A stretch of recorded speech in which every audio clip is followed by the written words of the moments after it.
Again, thank you for joining us today for our 6th Environmental Justice Pathways webinar, Tribal and Indigenous Knowledge and Policy. My name is Haley K. Scott, and I'm the Climate Justice Grassroots Organizer here at Beyond Toxics and the NAACP Eugene Springfield branch. And I'm a member of the Confederated Tribes of Siletz Indians and a descendant of the Klamath tribes, Yurok tribes, and Secwepemc Band Chippewa. And I am so excited for this discussion today. We have a great lineup of panelists on the call. And so we're just going to jump right in because we have a jam-packed agenda, and I want to make sure we get to everyone's questions at the end. And so, Crystal, can you please advance to the next slide? So I just want to do a quick run through of webinar logistics. So all participants will be muted for the duration of the webinar. And if you have a question, please put them in the Q&A function at the bottom of the screen. And we will try to get to them in the order that they are received towards the end of our panelist discussion. And you can also adjust your view at the top right corner of the screen. So if you want to see the slides up front, or if you would like to see a side-by-side of the panel. And so before we move forward, I would like to give a land acknowledgement.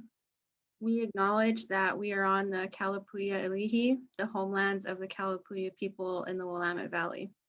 Their descendants still live here, and we are honored to share the land and take part in its safekeeping, its resources for future generations. And we commit to respect the rights, traditions, and knowledge of the Winfeli Kalapuya people. So next slide, please. So here is our quick overview of our agenda today. So we're going to start quickly with our introductions, which will be followed by a moderated panel discussion and then save some time for Q&A at the end. So we really wanted to put this webinar together to focus on the role of traditional ecological knowledge in the development of policy, climate policy, especially recommendations, looking at tribal science and trying to understand how we can best respect that knowledge, how we can best work with our tribes here in the Pacific Northwest, and really just to learn from one another and learn about best practices. And so I guess we can go ahead and just get started with a few questions. And so I want to start with Wenix and Colleen here. Oh, but before that, why don't I introduce our panelists? So sorry, we're pulling this together on the spot. So I'll just start. Wenix Elk, she is the Public Outreach and Education Specialist for the Confederated Tribes of the Umatilla Indian Reservations, Department of Natural Resources. Wenix coordinates and implements first food-related educational presentations, activities, and events for the Department of Natural Resources, Water Resources, Fisheries, Wildlife, Agriculture, Range and Forestry, First Food Policy, and the Cultural Resource Protection Program. Wenix has 24 years experience in the natural resources. As a young adult, Wenix worked for the Earth Conservation Corps, Salmon Corps branch restoring and revitalizing plant and salmon habitats, watersheds, and native vegetation to its natural habitat to stabilize fish populations and reintroduction of wild salmon stock back into watershed areas. Wenix has learned about her culture and tribal traditions from the time of birth. She has successfully taught over 300 cultural classes consisting of beading, tule mat making, traditional food gathering and preparation, quill working, sewing, and other forms of traditional arts. In the last 11 years, Wenix has provided over 1,100 first foods related presentations on behalf of the Umatilla Confederated Tribes, Department of Natural Resource First Foods Management Practices Education, over 58,000 people throughout the CTUIR's ceded territories and beyond. And next, I would like to introduce Colleen Sanders. Colleen has been working with the Confederated Tribes of the Umatilla Indian Reservation First Foods Policy Program for almost 3 years and has been engaged with local food systems and small agriculture for over a decade.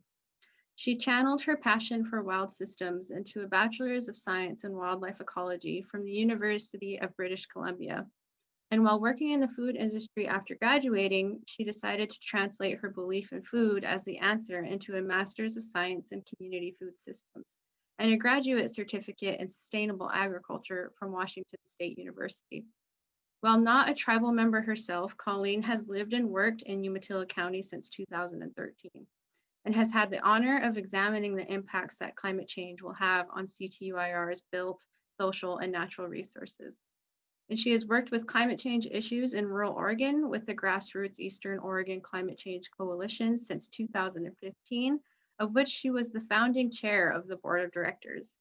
She spends her non-existent free time building a closer connection with her food, land, and community in Pendleton, Oregon, as well as a way of improving food access and resilience for the people who live there. Next, I would like to introduce Robert Kentta. Robert is an enrolled member of the Confederated Tribes of Siletz Indians, and he has worked for his tribe as Cultural Resources Director since the early 1990s, nearly 30 years. He has also served on elected government of the CTSI Siletz Tribal Council for the past 15 plus of those years.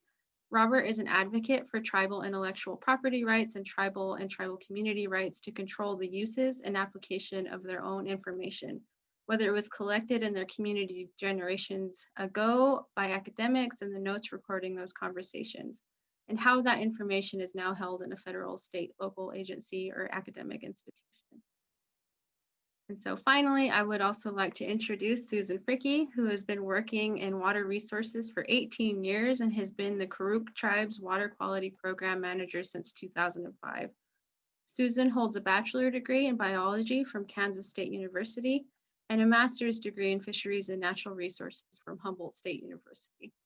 Susan started monitoring harmful algae blooms in Klamath River in 2005, and in 2006, she helped form the Klamath HAB's working group and established, in conjunction with other stakeholders, a basin-wide HAB's monitoring network in California.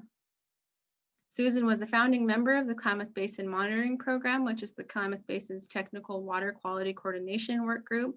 She has served as chair for 5 years and is currently on the steering committee. And she has been involved in the development of implementation of 5 TMDLs in the Klamath and the relicensing project for the Klamath hydroelectric dams. She facilitates the use of tribal data and traditional ecological knowledge being adopted into tribal, state, and federal policy. And with her staff in the Karuk Tribe's Water Quality Program, they conduct monitoring and research on over 130 miles of river for long-term quality trends, seasonal dynamics, fish disease, and HABs. So as you can see, we have an amazing lineup of panelists here who hold so much knowledge and wisdom, and that I'm excited to learn from today. And so I think it doesn't look like Lara has joined us again, so I'm just going to jump into the questions here so we can keep things moving forward. And so I'm going to direct the first question towards Wenix and Colleen. Can you tell us, how can TEK, traditional ecological knowledge, influence land and resource management and policy making?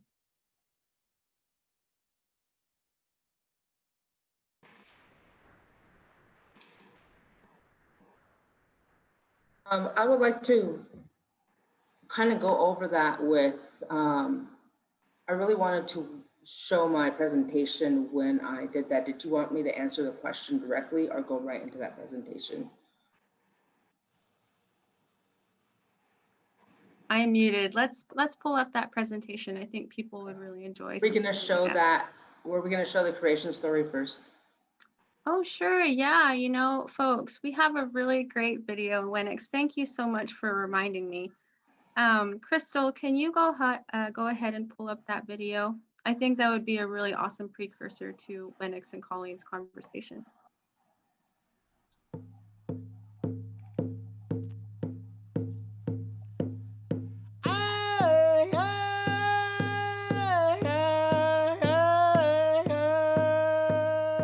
Then creation was complete, man and woman, the yellow of the earth, the red of our blood, the red of our life, and the blue of the heavens above, our spirit. We were created in these three steps in our belief. But the Creator had already had things on this world that were here prior. So as a man stood on the east side looking to the west, and the woman stood on the west looking to the east, all creation came before them. The first to speak and give of himself, and he spoke for all the life, the water life that followed him was the salmon. As the first food, he gave and sacrificed of himself. After salmon, all the water life named of itself, all the salmonoid species, all the resident fish species, down to the shako, the clams. The second to speak of the first foods was a deer. The deer gave of himself to be our food. He gave us his bones to become our tools. He gave his skin to become our clothing. And then he also gave to us one of the biggest gifts of his hide to make the drum. After the deer spoke, then all the animals that walked the land named themselves in order in the first foods as they went along. Elk, antelope, moose, buffalo, even down to the groundhog, which is a food as well. And they gave a promise that they can never change. And from the day of the beginning to this day, they're still the same. So then creation turned and looked to the west, and it was the woman who stood. Then all the plant life and roots that we use named themselves to her. And the first to speak was the bitterroot. I am Piache. I will be your food. But before anybody harvests, you've got to have that ceremony to recognize that new growth. And that was the law that was made. Then the roots, all in order, named themselves. Many, many, many roots. Luke, Chau, Sasmita, Anipash, Panko, Mammon, all kinds of different roots that some of them we don't even harvest now these days ourselves. And then the berries then spoke to the woman. And they named themselves in the order, but the one to speak was the Wilno, the huckleberry. And like any good grandmother, wanted to see all of her children go first before her. That's why she's always served at the last part, at the end.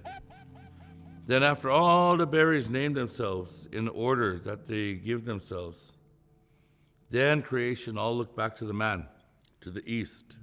And at that time is when the water spoke. In the Shwanisha, I am water. I will be the blood of our mother, the earth. From me you are born. Both men and women are born from water. The meal is not done until the end when you drink water and you pray again. The salmon that went and came back and never changed, never broke that promise. The animals that live in the mountains that can never change, they've never broken that promise. But when European people have come and brought us all the easy things of life, many years ago it was a gun, metal, knives. Things were easy, made easier.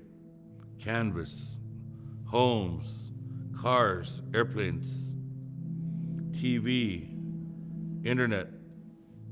Everything this day that makes our life easier takes us that much farther away from our first foods. We're the ones that have changed. And it's up to us now to change ourselves back, to reacquaint ourselves with that great law that can never be changed. Chi Iwan Kushna Shtamanachen Nami Outnin Natkurat Miai. This is a testimony I give in relationship to our first foods, the holy sacred foods. Audyanagusnash Ashapawachakai Shanami Minash in Miai. And I commit this to recording for the future of my children. Kukna Chanaman Kuki Wadachna Lalakwe, that perhaps it will never be left behind. Chao Shwachi in Misinwit, because these are not my words.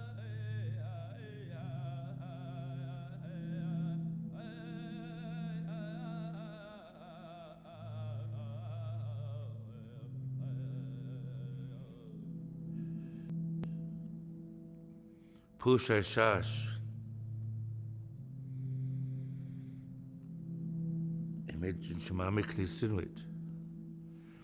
Because I'm only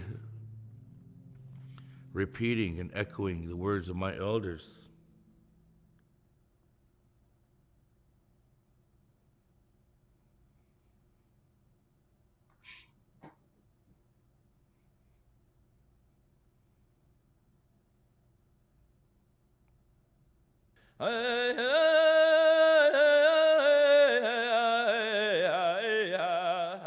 Well, today what I'll be talking about is how our Confederated tribes of the Umatilla Inner Reservation has taken traditional ecological knowledge and applied it to our Department of Natural Resources mission statement, and how we're utilizing that to drive the full force of the tribe forward in being compliant to our first law, which is our tamanwa, our cultural knowledge of that, and how we're utilizing that to guide us in management going forward, not only just for the Department of Natural Resources, but when we implemented it into our Department of Natural Resources mission statement, we adopted it by the Board of Trustees in 2006 is when they adopted it. And since then, we have been a driving force with utilizing that traditional knowledge first to help guide us to manage our natural resources in compliance to the knowledge of our people, and to bring that full force forward and create policies and regulatory mechanisms to help guide us. So now let's begin our actual moderated panel. Our first question for our panelists goes to Wenix and Colleen. And we're curious how traditional ecological knowledge can influence land and resource management and policy making. Wenix and Colleen, would you like to take it from here and help us address that question? Yes, I will go ahead and start off with that. Again, Tatsmewi Inam Latawa, Kahim Yuma, Inawana Kissa, Wenix Wawohia Elko. My name is Wenix Red Elk, and it means the echoing of a mountain canyon as it rises from the ground. It's a very old name. I'm a Umatilla Confederated tribal member, and I'm really happy to be able to share kind of how we use traditional ecological knowledge to help guide the Department of Natural Resources and the tribe as a whole. And I've taken a first foods presentation that we usually use, which is a lot longer than this, and try to kind of take pieces out because it applies to what we're talking about today.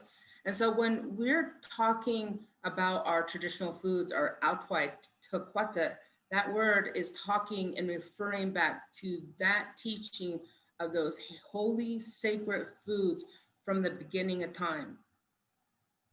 Our people, our religion, our belief, our laws are all based around that creation story and what guides us from birth to death. And so today I'll be kind of going over how we're utilizing that knowledge to guide us.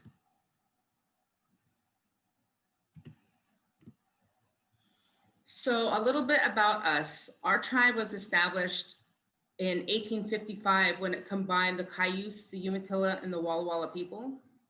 We ceded 6.4 million acres of land at that time in northeastern and southeastern Washington. And so right here, just kind of a picture that shows the little tiny green area, that's the reservation and our diminishing boundaries in that area.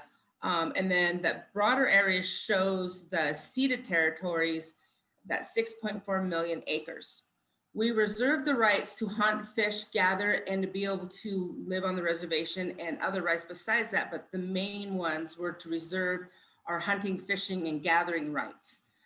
We're able to practice that within those boundaries and beyond in usual custom areas, which reaches all the way up into Canada, along to the coast, all the way down towards Salt Lake, all the way over to Montana to go buffalo hunting. So we're still able to practice those things within those areas and to create policies and procedures to help us be able to secure those rights in areas, even when others tell us we can't go and do that there. And so we use the treaty to help us and our traditional knowledge from the past to help retain those things. And so looking at creating us as a sovereign nation during that time, we had about 250,000 acres surveyed, and then the Dawes Allotment Act came in and kind of knocked us down to 100,000 less than that. We currently have restored over 200,000 since then, and then working on how do we go forward and retain more land back and buy land outside of those areas, and how are we going to manage that land, and is that land related to important areas, such as we have the rainwater area where they purchased land outside of our reservation up in Dayton, Washington, and they put that back into kind of reserve, the rainwater reserve. And in that area, that is the birthing place for our big game, such as the elk. And so we look at critical areas and to see how does it apply to our tribe's first foods and those rights, and to secure important areas for that. And also it has endangered different species of fish within those areas. In 1949, we established that constitution and bylaw, and it was adopted, creating the Board of Trustees and the General Council. We currently have about a little over 3,000 tribal members. That's kind of give or take depending on birth and death. So by looking at that traditional story that we just heard, and that was really important, because that is what the Department of Natural Resources mission was created around. And so what they did in 2006 is they took that teaching and they lined it up on the way our tribes lined up: to protect, restore, and enhance the tribe's first food, which is chush, water, nusuk, salmon, yamish, deer, chaush, the biscuit root, and the wiwinu, the huckleberry, for the perpetual cultural, economic, and sovereign benefits of the tribe. We accomplish this by utilizing traditional ecological knowledge and culture to inform science, and science to inform two things. The first one, population and habitat management goals and actions. And the second one is looking at those and creating natural resource policies and regulatory mechanisms to help guide those things. So for instance, when our fisheries is going to do a project, or they're doing something in maybe along a stream or an area that might be affected, we go to our cultural resource protection program to ask them if there's any stories related to that. And they will bring in cultural informants from our elders or people who are aware of those areas. And they do oral histories. And in those oral histories, we will gather information. For instance, we've had our elders tell us at one time, some of those streams in our rivers were so full, you could walk across the backs of salmon to get across them. They were teeming with them. Our berries were so thick across this ridge that you didn't have to pick very long. And so through the information they give us, we take that information and then provide it to the scientists and say, this is how this area used to look. This is what was growing within this area at this time. How can we use science to be able to get back to what it was at one time? We might not totally get there, but we can sure use that as the guiding force behind that, and using our knowledge first. And so when you take our knowledge and science and put it together, you just became twice the manager, because you want to go to people that are managing lands from time immemorial, because we always did that. We protected our areas, we restored our areas, and we enhanced them in different ways. By like enhancing, we used fire. Every other year they would take fire and burn root fields, or they would burn areas that maybe the canopy was encroaching, and they would burn it to open up that area so the big game had places to come and eat. They would go to different areas in huckleberry fields and burn, and then the whole village that was there at that time would participate in that. and they would fertilize that land back and forth. And so we've been doing this work from time immemorial. So when you look at the work that tribes are becoming, they get awards for restoration and salmon, for the work we're doing in sciences, it's because we've always done this.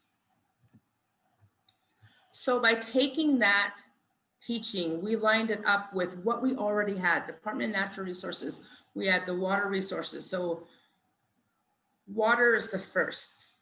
And then you have salmon, which represents all the aquatic species.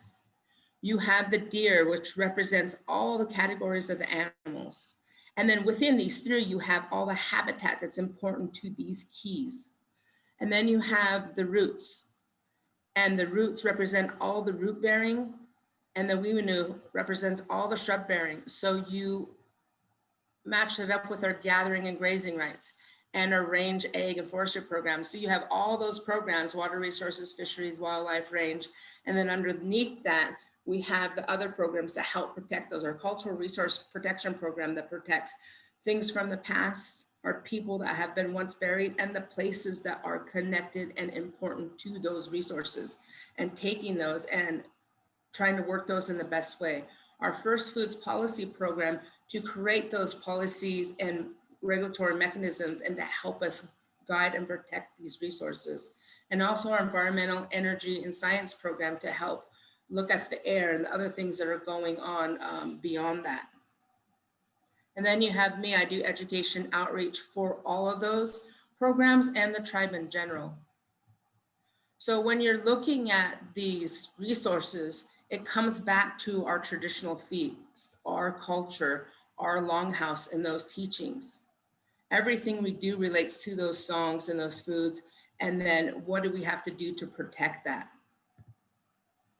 So I'm going to kind of show you an example when we talk about these foods traditionally across the landscape and how we're managing this land. This is just a little small piece of an area. The white represents the Umatilla watershed basin. And historically, all those rivers had some type of fish within them. At one time, 40 plus years ago, for over about 80 years, there was no salmon in those rivers because it was dewatered and they were able to pass. So in the last 40 years, and when the Constitution was established and the Board of Trustees came on and the government was established, they worked really hard to get the water and to get the fish back in. And so this little representation of these fish coming up this river is the work that our tribe is currently doing and successfully bringing these fish and the people back. So as from the lowlands, you have the fish coming up the Columbia and coming up a river that has been reestablished with water and bringing those fish and the people back to the areas that they were fishing. As the season kind of moves forward and we follow that traditional round and follow those seasons, also our science has to follow those seasons too, because they can't be watching them and monitoring plants and animals if they don't follow the seasons that they flow in and where they are at during the times when they are there. And so from the foothills of the Blue Mountains, we start in April, we start having our foods come across the landscape. And the reservation right here is in this really small orange area right here. This is the reservation. And you can see that our root sources start flowing across the ridge tops, and then our deer and some of our others. We can't get all the roots that we need to secure this promise we made in the beginning in time related to that cultural Tumanuit, because not everything grows within our reservation. That's why our treaty signers that signed the treaties for all the tribes were very knowledgeable in this, that all of us had an extensive trading network to get what we needed to last throughout the year and what's related to those cultural teachings that we follow. So from about April to early summer, we're gathering the roots, we're going and accessing through the river and back up to those areas. And then in the winter time, or actually the fall time, the late summer and fall, we get into, I think in July, we start gathering the huckleberries, we start going into elk hunting season, we're gathering medicines, and we're up in the higher mountains. So when you look at this, this is just an example of what one small basin has available for food resources, and then what we're working towards to establish and restore these lands within just this one basin. We're working on all the basins within the whole entire ceded boundaries that we have and beyond those areas. But when you look at it too, how it relates to our culture, our longhouse, our tribal feasts, you can see that all of us native people, our foods flow across the land. And how do we work with others to be able to secure these foods, to still be able to go out to areas even when they're landlocked? The tribe's working on some different outputs, such as the river vision, lamprey patches, restoration, fish harvest agreements, habitat acquisition, predator monitoring, feral horse population management, forest management.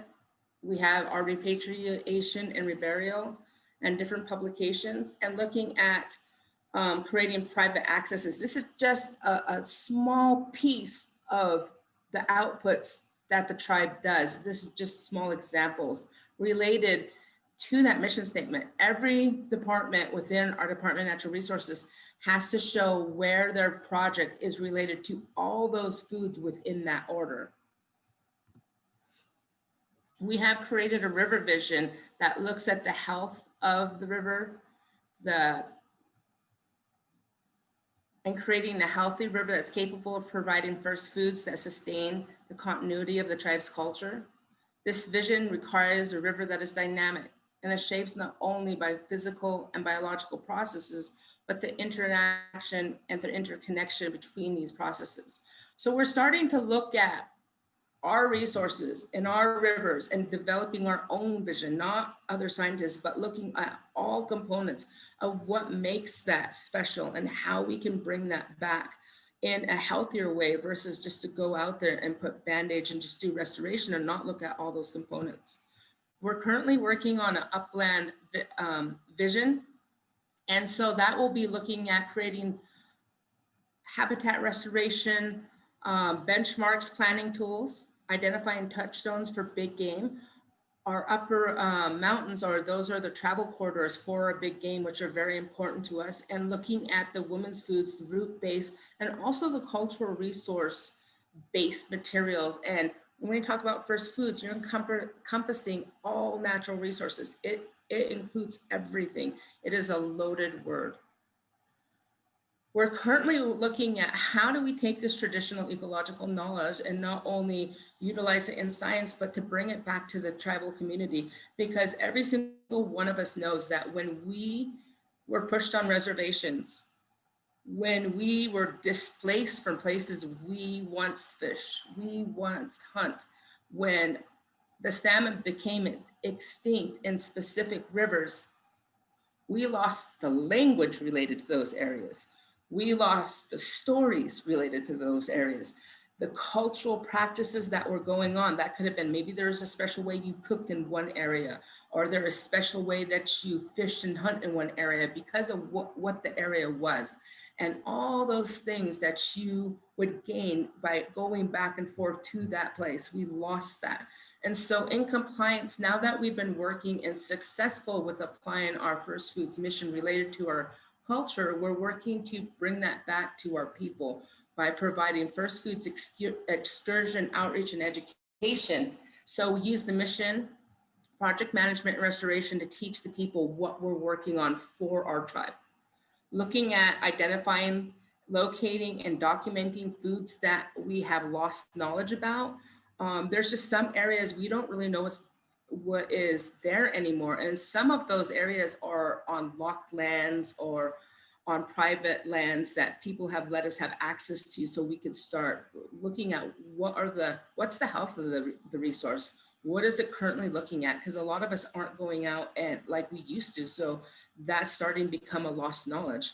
Looking at gathering areas that are big enough to bring people out to, ensuring legal access to bring our tribal members to, and being able to bring them out in big groups, because some people don't have the vehicles to go out. They don't have the money to go out. They might not have the knowledge to go out. So we're working to provide that to our people.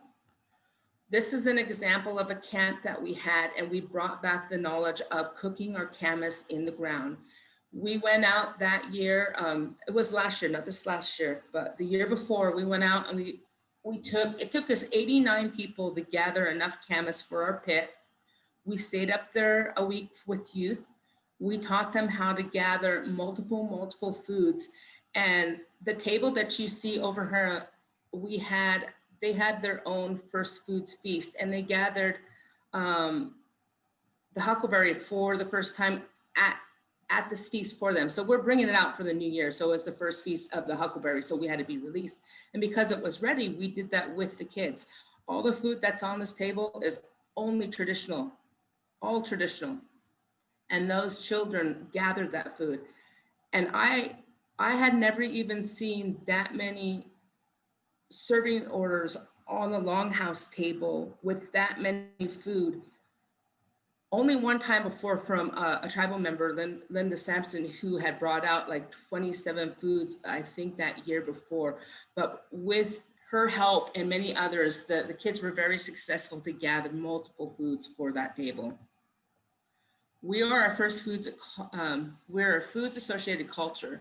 So we have to make sure that we have the access, the harvest, repairing, the teaching to be able to do these cultural things. And so we try to apply that within our sciences and look at those ecological processes and try to fix them so we can secure that knowledge and then also bring back that knowledge to our tribal membership. We're working off of a system that has always been there. It's linked with our treaty rights, our water rights, our fishing rights, our hunting rights, our gathering, grazing. So it makes them, so they have to be sustainable. They have to be safe to eat. They have to be protected. And we have to have the ability to access them and celebrate them with our people. And so I know that's kind of a loaded question, but this is kind of what I do when I'm talking about how does we take that traditional ecological knowledge and apply that to science to help guide us and manage us and to create something that works for our tribe and to secure these resources across the land so we can continue to go hunt and gather and do the things that we do on that land base. So we can have the ceremonies that we have to have for our young men, our young women, so they can become hunters, food gatherers, and to pass this on. And so we have seen a lot of things related to climate and a lot of different changes. And I think at this time would be a good time for Colleen to kind of take forward and talk a little bit more on that other side. But thank you for listening. And this is kind of my response to that question. Nik Pachwe, Kwaslanam Wianawi, Inishunisha, Colleen Sanders. And I have the honor of getting to serve the Confederated Tribes of the Umatilla Indian Reservation as the Climate Adaptation Planner. And as was noted in my introduction, I am not a tribal member, and so I don't speak explicitly to traditional knowledge, and I'm here just really as a supplement to Wenix's amazing presentation. And for planning for climate change, so much of the planning documents and the things that have been done and set forward are set using historic conditions, but don't necessarily have that ability to vision out into the future. And so our climate adaptation plan is really an attempt to provide information for our programs to be able to expand into the future and to continue that promise into the future. And so I am sharing, I just have this one slide and I won't be speaking very long, but I just wanted to come at this from, I'm coming at this from a reformed colonizer perspective as a person who is actively working to decolonize in my own life. And so when I was first starting out to work with the climate adaptation plan, it's been really a steep learning curve, but it's been such an honor and joy to learn from Wenix and everybody else at the tribe and the tribal community. And so some of the things that I've learned is it's important to remember when we talk about adapting for climate change and using traditional ecological knowledge that people have been here since time immemorial, that really it was the colonizers as they marched across this beautiful land who intentionally destroyed this very robust and beautiful food system that was here before Europeans got here. And a lot of the work that colonizing does is to replace people with the colonizer culture and food system. And so we see that with the way that land is managed today. So a lot of the crops that we grow are, for better or for worse, invasive species. They are non-native species that we're taking from elsewhere and planting here. And because of that, they are not adapted to this condition, these climate in the way that first foods are. And so they need all of these additional inputs. They need irrigation that diverts water from streams for salmon. They need fertilizer that comes from a really carbon intensive process. And so the food system, our global food system, really is a huge contributor to greenhouse gases. And really this replacement of indigenous knowledge is the thing that has driven climate change. And so when putting together a tribal climate adaptation plan, it was really important to capture that sense of the tamanwit, the idea that all things are connected and you really can't separate one from another. And so much of Western planning is prioritizing things, so saying this is more important than this other thing. But that really isn't how indigenous systems work. You can't have one thing without another. And so this plan, rather than trying to prioritize a thing over another, looks for those intersections. Where can we create win-win situations for all of these different priorities that the tribe has? So this wheel, this adaptation wheel that I'm showing here, shows you kind of the way that we've decided to conceive of the way the tamanwit as affected by climate change. And so you see the water. Thomas in that video talks about the importance of the water, and you can see it filters down through everything. And so we wanted to really make sure that everything that we are doing really draws us all together and brings all of our departments together under that First Foods mission, which isn't necessarily how things are being done today. And when we talk about climate adaptation, so much of the work goes into how do we maybe preserve those colonial frameworks that are there contributing to climate change? How do we, build higher levees to prevent flooding, things like that? But really, the first foods are not vulnerable. It's almost difficult for me to talk about the vulnerability of first foods because these foods are not vulnerable. They're incredibly bioplastic. And it's the things, the colonizer structures that we have put in the way that make them vulnerable. And so adaptation thinking needs to change its perspective from, oh, these first foods are vulnerable and we need to learn how to protect them, is what are we doing that is preventing them from being able to express that bioplasticity? And so this plan is an attempt to do that. And I just, land back is a thing that's getting talked about a lot. This movement of land back, give land back. Is not only a social justice movement, it really is a climate justice movement, and it's a food justice movement. And so to me, I got the privilege of hearing Lauren Bird-Rattler from the Blackfeet Nation talk about their climate adaptation planning. And he said that the best bang for your buck for climate adaptation planning is to give land back, is to invest in Indian country, because these are the people who have already been doing the work. Indigenous people in the Pacific Northwest have survived the end of the world before, when the Missoula floods cascaded across the Pacific Northwest and carved the river for the path of the Columbia River. People were living here. When Mount Mazama blew its top and spewed fire and ash across the world, people were living here. And so it's important to remember that Indigenous people have survived the end of the world before and are the best ones to turn to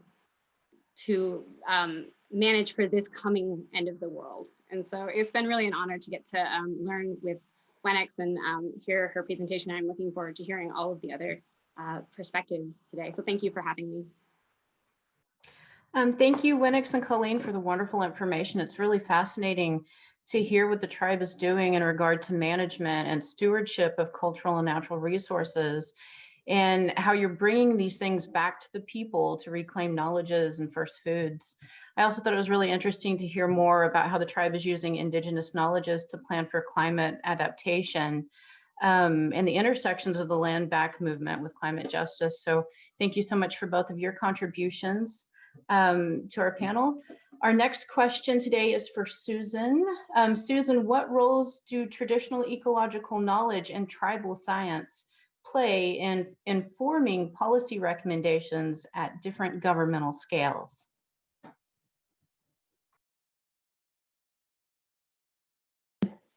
There we go. Hi. So what I have been working on is I have the honor of working for the Karuk tribe. They're in Southern Oregon and Northern California. Let me see if this is started. And so you can see the Klamath Basin is a very diverse array. It's actually thought of it as a reverse watershed, where in the uplands, the part in Southern Oregon of the Klamath Basin, we have the flat, like more refuge, the wetlands that have been diked and drained to become farmlands. And then as you go down and cross the border, it becomes a steep canyon reach, which is why it's thought of as a reverse basin. The Klamath tribes and the Karuk tribe that I work for, does not have a formal reservation. It is right here where the red star is on the mid-Klamath. And what we do is we work on co-management for within the Aboriginal territory. And one of the issues that I've been working on since 2005 is harmful algal blooms, or HABs, which is also referred to as toxic algae or cyanobacteria. It is the one that we find specifically that you can see in these pictures is Microcystis aeruginosa, which produces a liver toxin called microcystin. Some of the health concerns for this, for both tribal and for the public and wildlife, is it has an impact on subsistence fishing. For our fishermen, for the Karuk tribe, are in the water for up to 12 hours a day practicing traditional dip net fishing. So they're having exposure on their skin. They also have aerosols that they're being exposed to. There's concerns for ceremonial use, as these blooms are the highest when the Karuk tribe is undergoing their world renewal ceremonies, where the medicine man traditionally bathes in and consumes the water. It has an impact for recreators who are swimming, rafting, water within the water, and also fishing. There's also the bioaccumulation within the food chain. It moves up the food chain through different organisms. It can cause death in pets. If dogs go in and drink it and then come out of the water and lick it off of their fur, they can consume high enough levels that can kill them. That also has the same impacts for wildlife, such as deer, ducks, other waterfowl. And the Klamath River is an already stressed system, and this is just one more stressor. So we find these blooms within Iron Gate and Copco Reservoir, which are part of the hydroelectric project, which are above the Karuk Aboriginal territory. And so when you take a free-flowing river and you impound it, and you make it a big, large, warm, nutrient-rich bathtub, what is created is these harmful algal blooms, these HABs, which are toxic to the water, to the wildlife. And then what happens is we get these really high levels of the HABs within the reservoirs, and then they're discharged at about an order of magnitude lower downriver, which goes through Karuk Aboriginal territory and then through Yurok Aboriginal territory and all the way out to the mouth. These blooms are very stable. They actually make it 190 miles down from these reservoirs where they're created all the way to the mouth of the river. You can see how you have the clean water flowing in, the dark water going into the neon green antifreeze looking water. So what have we been doing? The Karuk tribe has been collecting samples for this since 2005. We've been running a harmful algal bloom monitoring program in coordination with other tribes, agencies, even the utility company. And we've been collecting this data to be able to adequately inform public health and to conduct tribal management, to help with tribal policy, to help with state and federal policy. And what the outcome of this, what I really am so excited to share with you today, this was our big news yesterday, so I kind of changed the topic of my talk, is as of yesterday, we now have a new signed memorandum of agreement, or an MOA, between California, Oregon, Karuk tribe, Yurok tribe, and Berkshire Hathaway, which owns the subsidiary of PacifiCorp, who owns the dams that I was speaking of. I have a new MOA that these dams are going to be coming out in January of 2023. We had agreements before that after a FERC ruling this summer, everything got a little dodgy and kind of fell apart. Or it was uncertain what the future was going to be. So there was the option of going back through the traditional relicensing process, which had been started 20 years ago, or signing a new MOA and having a new agreement between. And so thankfully this agreement was signed yesterday, and we're so very excited. The Karuk tribe has been central to these negotiations. Our water quality monitoring and fisheries programs plan to be central in the water quality monitoring and fisheries research and monitoring that will happen pre, during, and post dam removal. We've already got agreements in place so that we can help with that. So we can look at sediment that's coming through. We can make sure that the harmful algal blooms clear up. We can look at impacts on fisheries health. So This is the big news I had to share with you today, and I'd be glad to provide any more information for folks on this. Thank you so much. Great. Thanks, Susan, for helping us learn more about the harmful algal blooms and the related health and ecological concerns and impacts, even to ceremonies that are happening because of those blooms. Thanks also for all of your great work with the Karuk tribe. And I'm super excited to hear about the MOU between all the new, all these different entities to start removing the dams. That's huge news and just really amazing for the tribe and for the general ecosystems. So thank you. Our final question before we move on to a community discussion is for Robert. Robert, what processes do non-tribal entities need to consider when conducting research with tribes at the local, national, and international levels? Yeah, thank you. Each tribe is a unique political entity and has its own policies and ordinances around sharing of information and research. Our tribe has a Siletz tribal research ordinance that needs to be complied with. So the researcher or the requester of information needs to apply for the research permit. And there are a couple of levels. There are kind of deeper dive research projects that require a full major permit that actually gets approved by the tribal council, and smaller exchanges of information and sharing of information can be covered under a minor permit that is approved by the general manager. So there's different levels of research application. There's direct work with a tribal department staff. Often though, we will as staff ask at a certain point, if it triggers the research ordinance, we will ask people approaching us and asking for collaboration and information to go through the research permit application process. So it's different tribe by tribe. And I need to figure out a little bit more, at least for the other Oregon tribes, if they have similar processes in place, so I can speak a little bit more about that. But really, it's up to each tribe, and each tribe should speak for itself.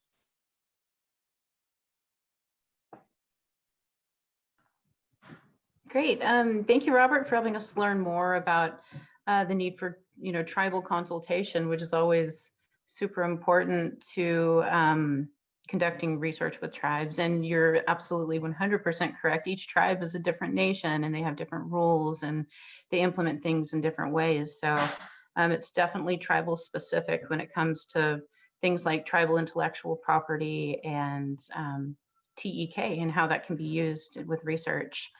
So I guess we can open up our discussion now to community members. If you have any questions for any of our speakers, please just go ahead and put those in, I think, the chat box or the Q&A section, and those will get past us, and we'll try to filter through as many of these as we can. We have our first question that says, do you, and this is, any one of our moderators or any one of our panelists can feel free to jump in here and answer this as you feel comfortable. Do you think healing relationships with the land is an important step to healing our collective and intergenerational trauma? What kind of policies can we implement to better integrate the efforts of natural resource projects with efforts in prevention and wellness? So it's kind of a two-sided question. Who'd like to take that one on? I'll take that on.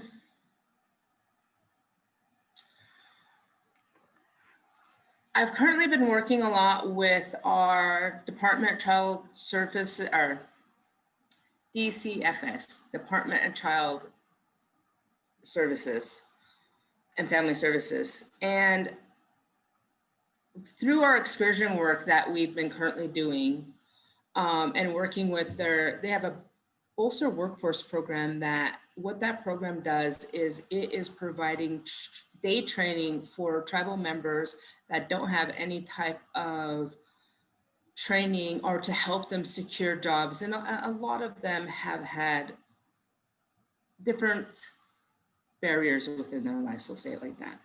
And then also working with the foster care program and our other programs related to family. We work with the Yellow Hawk Tribal Health Center, and they do the health and wellness. And we've been kind of putting us together. And what we've been finding is that when we're taking them out, it is a different type of connection for them, where we have 23 adults, and they're out there, they're really excited, they're learning about their first foods, and some of them are like, I remember going out with my grandma when I was a really little kid, but I haven't really came back since. And then every time I ask somebody to take me out, they're either busy or they don't have time, or I might be not doing well in my life, so they just step away from it. They're like, well, we go to the longhouse, but it's different. And one of the responses, I'll tell you a couple responses, is one girl was like, I've never been to this part of the reservation or even this part of the area. And I took them, I think, on 3 or 4 different locations, on res, off res, and beyond, to some areas that the resource there to dig was substantial. And in the first case, the woman said, I've been born woman, I'm full-blooded. She said, but today, me digging with everybody and hearing everybody laugh and gathering, she said, this is the first day that I feel like I'm an Indian. And it was funny to hear her say that. And I just kind of looked at her because I know who her family is. And I always seen them in that longhouse. But when they would come to the longhouse, from me, I've known them from the time I was a child to the time I was older, that they come to the longhouse, they would participate, but they didn't go, like, they weren't one of the diggers, or they're on the outer side of that. And afterwards I ran into her. She was just like, well, I got together with my nieces and nephews and we all loaded up and we all went digging.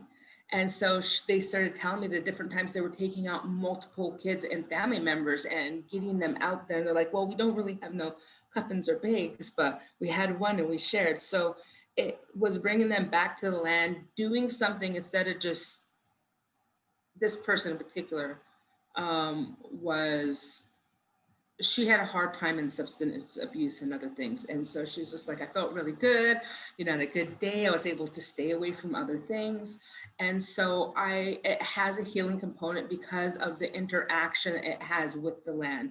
We're always told that the Creator blew his breath into the land, and the land is lit up with that bright healing light. And us as Native people, when we go to pray and they tell us, go outside, go pray, go to the water, connect with that land. It is the connection of that energy source to you and to that food and to the action of doing, and where you feel complete. We have a lot of people that have been displaced that live in the inner city, and they're always constantly looking for that connection to home or that connection to culture or those connections that they have lost. I've seen, like, even in my life, that the best times in my life were when I'm more practicing within my culture and I'm doing things related to those foods, that they are the things that always bring me back. Like, since COVID, I've kind of haven't been able to go out as much, and I could really tell that it was affecting me. And so at the very end of everything that has been happening, we had a chance to kind of go out with a group of us in the social distancing. And it was really, for me, it really connected me back to that place and back to the people and the women, and just that whole connection. It brought something back to me that, as I think we've all lost a little bit because we haven't had that social interaction. And so it does have healing qualities. And we have seen reconnection with families when we go out for excursions. We brought together children from the foster care, the workforce, and others. And when we got them out in the land, nobody knew that they were coming. We had the workforce going, and we all traveled in different rides. And when all the adults jumped out, the kids jumped out, the different people, and then all of a sudden, the adults were looking back and forth and looking at all these little kids. They didn't know that we had the foster program coming with us. Some of the aunties that were standing there, they had nephews and I think there was 3. One family had 3 kids standing there. They're like, I haven't seen these kids in 2.5 years. And so we have brought families back together and just to see the different connection. And you had, one of the kids was like 2 years old, and the other ones were older. And then on the other side, there was a couple uncles that were in the program from the other side. And so we had, I think there was probably like 30 something of us out there, and all the adults, they were helping the kids, and families got reunited. And so the land and foods and our culture is a way to reconnect us back to those places and those actions, and to bring healing to us.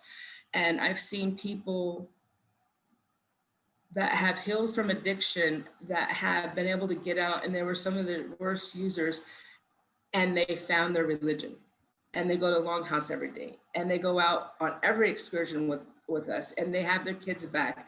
And it truly is healing for our people, and it's really what we need to bring them back, to help them struggle with everyday lives that drag them down.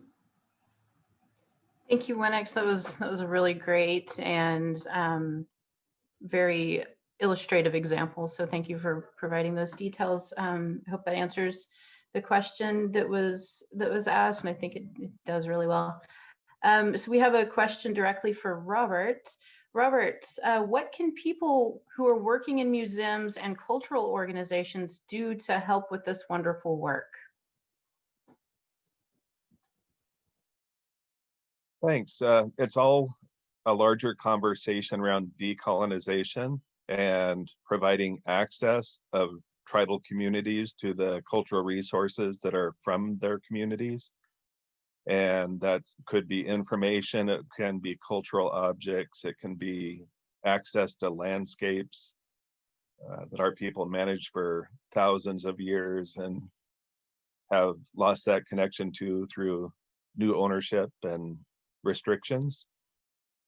So there's important work going on in the museum field around discussion on collections and access to objects that are of cultural importance, and in some cases return of those objects or even whole collections to those communities. And it's all about relationship building and understanding each other's needs. And we have a situation going on currently where there is discussion about a large collection of Siletz objects coming back to us from a local historical society. And our intention is to not just say thank you and walk away, it's to continue that relationship with that institution. And if they need objects loaned back for an exhibit, we can work with them on that loan, and maybe even complementary objects, work with them on the interpretation of it so that it is a more holistic, well-represented, and truthful exhibit about those items. Thanks, Robert. Next question is, what was the process for getting DNR to arrive at this policy to integrate TEK, and was it difficult to get there? I think that's probably a question for Wenix or Colleen. Maybe? I think that might be a Wenix question, but I also I'm thinking about it. It's a head scratcher for sure. What are the examples of how TEK being used in Oregon? In Oregon's a big concept. I can speak of what we're doing with TEK, and that just applies to, we're not only using that just for our Department of Natural Resources. When the Board of Trustees adopted it, they adopted it tribal-wide, where they, so for the school, for the tribal school, our tribal economics, the tribal businesses, our healthcare, they all take that first foods example and try to look at how can they apply that within their school. Some of the teachers, they try to build their curriculum based off of the waters first, the salmon species, the animals, the roots and the berries, and they try to base their curriculum based on that. Some of the teachers, they try to be compliant of that. Even within Wild Horse, they try to take that and put that apply, where they're looking at their foods that they serve, different areas, how can they apply that, even if what they're doing is not, related to how we are, like when we're on the ground. They're all trying to think of ways that they can comply to that in their own way. We're looking at our traditional ecological practices, and so some of the ways that we're using our knowledge is we're trying to bring back some of the language and the different stories in those teachings that we have lost, and also looking at identifying critical species. I see on here somebody's asking about Wapto, and I'm going to use that as an example. So it had been brought to attention that, and we talked about it, where, we don't gather Wapto in our area. And we really wanted to reconnect to that food source, because I've always been about, what are the other foods that we're not gathering, that we're not going out getting? And so Linda Sampson, Tara Furman with the Cultural Resource Protection Program, they really did kind of the run on that one, where we reached out to our scientists, different people that working in many different areas and projects, and we asked them to keep their eye out for that arrowleaf Wapto for it, to identify it. Well, they thought they seen it in a couple locations, so Linda and Tara went out along the Columbia up in the Richland area and found a couple areas. So we went back there and we found it in an area kind of up in that water stretch, we'll say. So when we found it, we were like, okay, well, we're going to go ahead and dig it. None of us knew how to dig it. And so we had to relearn that. And at the end of the day, we learned the best way to dig it was to be in the water, gathering it. And when you're gathering it, the whole area was kind of blocked off. It had a lot of trees. And so as we're gathering, we had to move and take things out. And so by bringing back that traditional knowledge and going out and harvesting of resources that hadn't been harvested on that river source, what we were able to do was we went into a water area that was stagnant. Through the process of gathering, we're able to clear the debris out of that area, open up the whole entire channel. It redistributed water and the plants, you could see it flowing and opening up that way. And so you're looking at that. It's knowledge that we go out and gather, but we're also helping repair the land and restore it and making it become healthy in the ways that we had traditionally gathered to harvest the resource. And so we brought it back, and then we planted it in a few places to try to bring her back home.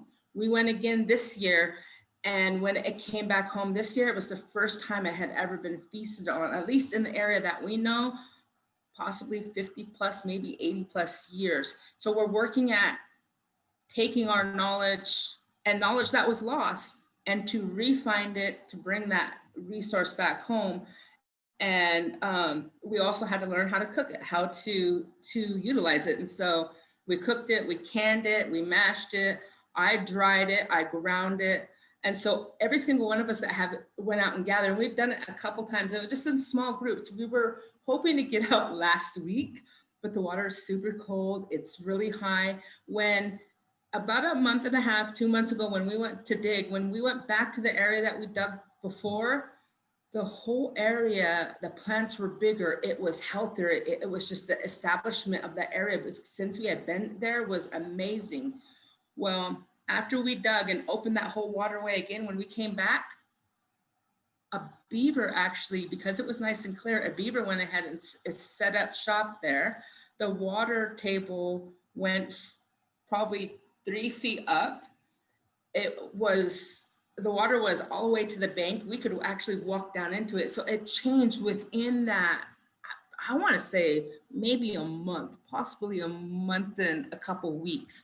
But it's when you're taking your knowledge and getting back to a place to gather something that you haven't for a long time, you can see what the importance was or is to continue to practice those practices, because the land and those foods need people just as much as people need them.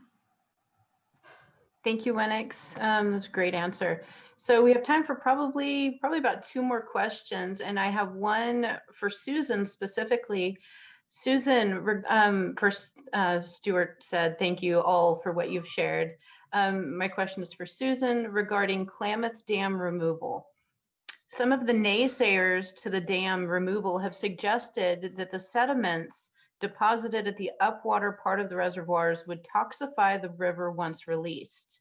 I heard from KRRC folks that deposit cores have been done alongside flow models. There's a question mark beside that, that project otherwise. Can you speak to the implications of these old sediments and how the ensuing flow will integrate into the ecosystem? And also, does algae not generate in the waters of the other dams that will remain intact? Okay, so we have two parts there, a sediment question and a HABs question. For the sediment, as part of the secretarial determination, which was this huge effort where there's over 1,000 pages written, because originally the dam settlement agreement was going to be, the feds were going to take on the dam removal. They were going to be the dam removal entity, but that didn't pass through Congress. And so we ended up having to go with this other agreement. But as part of that, they looked at the risk of what would happen if we release the sediment downriver. Is the sediment polluted? Would there be too much? Is it gonna clog water systems? All these things. And what you need to look at when you look at sediment is how contaminated, what does the sediment above the reservoirs or within the reservoir project have versus what's below the dams. So you need to look at the same level, especially when you're looking at things like mercury levels for places where there's been, mining, historic mining. So what they looked at, and there was not significant differences between the sediment within the project area and below. So it showed for anything that would have a pathway directly into humans that there would not be an adverse impact from that. And there's big studies on it. They were really well done by USGS. The other thing that we look at is the amount of sediment. And people say, oh my goodness, there's going to be so much sediment, because they're thinking of places like Condit or Elwald where there was lots of sediment. The amount of sediment that's projected to come out of these reservoirs, it's 4 dams. So it sounds like it's going to be a lot. But really, the amount that's projected, that's modeled to come out from removing all 4 dams, is the same amount of sediment that comes out of the Trinity River, which is one of the biggest tributaries to the Klamath, in one winter. So that river comes in about 40 miles up from the mouth. This dam removal project is happening about 190 miles up. So we get in 1 year from the Trinity River the same amount of sediment that's come from this entire project that's going to open up over 350 miles of fish habitat and restore lots of water quality issues that these reservoirs cause. And then as far as the harmful algal blooms, we've actually had people look at the genetics of the toxic algae within the reservoirs versus what's in Upper Klamath Lake, because we do see this algae in Upper Klamath Lake as well. We see it all over the world. And this algae that grows the HABs that grow within the reservoirs are actually a distinct population genetically from what we have in Upper Klamath Lake. And we've shown that we have almost low or no of this harmful algal bloom coming into the reservoirs. So if you could turn off the dial to what's coming in the reservoirs, and these reservoirs would keep blooming year after year after year, regardless of what's coming in from above. So what that tells us, after studying this for 15 years, is if we remove the habitat, if we remove that big, large, warm, nutrient-rich bathtub that creates these blooms and turn it back into a free-flowing river, we should pretty much almost all the way alleviate these blooms that are coming through Karuk Aboriginal territory and impacting cultural use within the summertime and all of our communities. Thank you. Thank you, Susan. That's a wonderful answer. Very informative. So I think our last question here is it was actually inspired by Colleen's slide. So Colleen, I'm going to direct this one at you. This is from Teresa, and she says, I work in the transportation sector and wonder if the panelists can share any examples of using TEK as foundation for prioritizing or designing transportation improvements, roads, bridges, transit, sidewalks, et cetera, or other community infrastructure. And I guess that could really be answered by many panelists, but Colleen, do you have any thoughts on that initially? Sure, and it would be a really great question for our planning office, because they have a transportation plan. And we also, so one of the things that I really loved when I first moved to Umatilla County is the tribe operates this pretty much full service public transit called the kayak. And kayak is an Indigenous word meaning to remove obstacles. And so really, I would say that for transportation planning, focusing on public transportation is, for me, I mean, just in terms of climate change, part of the way forward. But really supporting community infrastructure, public infrastructure is really a thing that I see us harmfully as a society moving away from. So investment in public spaces really would be the best way to do that, in my opinion. Thank you. Okay, great. A great answer. Haley, do you think we have time for one more question that I can squeeze in here? Yeah, okay. Robert, I have a question for you. In Oregon, ocean first foods such as seaweed seem to be in trouble because of acidification and other pollution factors. What should our relationship with at-risk foods be? Should we gather seaweed still? And is there any way to help protect the foods that are impacted by ocean pollution against global warming impacts? That's a large conversation. And I actually sit on the Alaka Alliance Board, which is a organization promoting the successful reintroduction of sea otter to the Oregon coast. And they're a ultra keystone species. They don't just maintain that nearshore habitat, they actually create it by feeding on so many of the kelp and seaweed grazing animals like urchins. And that's why we have urchin barrens. It's why we have hypoxia or oxygen depleted zones. The ocean, nearshore ocean health is really dependent on interaction between species, and with the extirpation of sea otters, we don't have that safe environment. Acidification has, I think, larger impacts on shellfish species than on seaweed.